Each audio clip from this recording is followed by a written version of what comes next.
I now have the distinct pleasure of introducing tonight's student speaker, Esther Paulino. Esther, where are you? Come on up.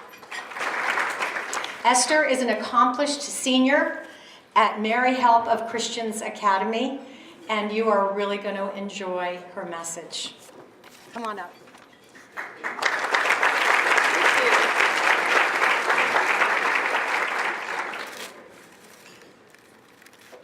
Good evening, Tri-County representatives, trustees, supporters, family, and friends. My name is Esther Paulino. I am a senior at Mary Hope of Christians Academy. Giving this speech has been a dream of mine ever since I became a Freedom Scholar 4 years ago. But I am a lot more than a high school senior. I am a first-generation American citizen, the child of two parents originally from the Dominican Republic. I am a middle child with a younger sister and an older brother who has special needs. So in effect, I am the oldest child in my family. For the past several months, I have also been the primary caretaker of my family's household, while my mom is back in the Dominican Republic taking care of her immigration paperwork. It is a lot to juggle, but this is my life, which has molded me into the strong woman that stands before you. You never know how strong you are until being strong is the only choice you have.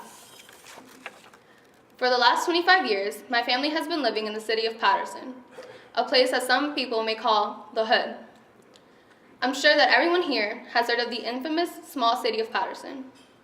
What was once called Silk City is now the city of immigrant families with their first-generation children, whose incomes are so low you can hardly fathom how they can survive. It may sound like a stretch, but from my experiences in my personal life, I see all these things to be true.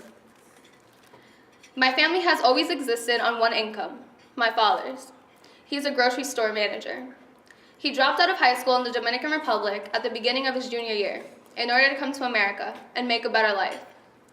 I grew up my entire life in the Riverside section of Patterson, which is not the least safe neighborhood, but it's not the safest either. I lived most of my childhood in a cramped apartment with 9 of my relatives. We had rented the second apartment in the 3-story house with 2 bedrooms and 1 bathroom we all had to share. The apartment was tiny, and we were always having problems with running out of hot water, gas, or our neighbors almost burning the house down, which happened quite a bit. My dad's work, located on the worst street of Patterson, 10th Ave, was where I wanted to be in order to spend as much time with him as possible. My parents did not like me going with my father to work, and as a child, I never really understood why, because I never saw any harm. Now, as a young adult, I see the prevalence of violence and drug use that exists in Patterson every single day. As a child, it never occurred to me that the holes in our windows and air vents were gunshots. So, okay, my life has never been luxurious, but then again, I've never been ungrateful for the humble life I was given. We worked hard for what we wanted, never sought more than we needed, and always tried to make the best with what we had. Some of the happiest moments as a child happened in my backyard, digging in the dirt, running around, walking around my neighborhood, and surrounding myself with kids just like me, with similar struggles and endless dreams. Patterson is a unique place. From the outside looking in, it may seem like a war zone. But from my point of view, from the inside looking out, I see a melting pot of cultures, of races, ethnicities, beliefs, and upbringings. I see a flourishing city with the most hardworking people I've ever met, trying to achieve a better future for the coming generations. That being said, I'm not going to say that everything is perfect, because nothing in life ever is. But I am a firm believer that if more teens like me are given the opportunity I have, fewer and fewer people will fall into the unfortunate circumstances. They aren't terrible people, but it's their circumstances that change and harden them. I have learned that life is too short to be taking things for granted, especially the people who gave it to you and the people who support you, like my family and you, the Tri-County Scholarship Fund family. I've also learned how to manage my time, balancing my schoolwork, my sports commitments, household duties, caring for my sister, and last but not least, embarking on the path that leads to my future, applying for colleges as well as finding ways to afford it. The thing is, what I've come to see is that even when the challenges may be difficult, I have more people behind me than I could ever imagine.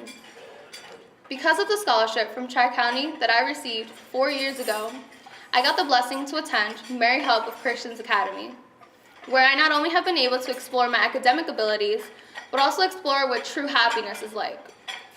Nowhere in the world constantly makes me happier than when I am on campus, because I promise you all, the second I pass through the towering gates, I feel like I'm in heaven. My school is my true home, my escape from the realities and hardships of life, my safe haven. When I am there, I never feel left out or forgotten, and everyone knows me by my name, not a serial number or a stereotype.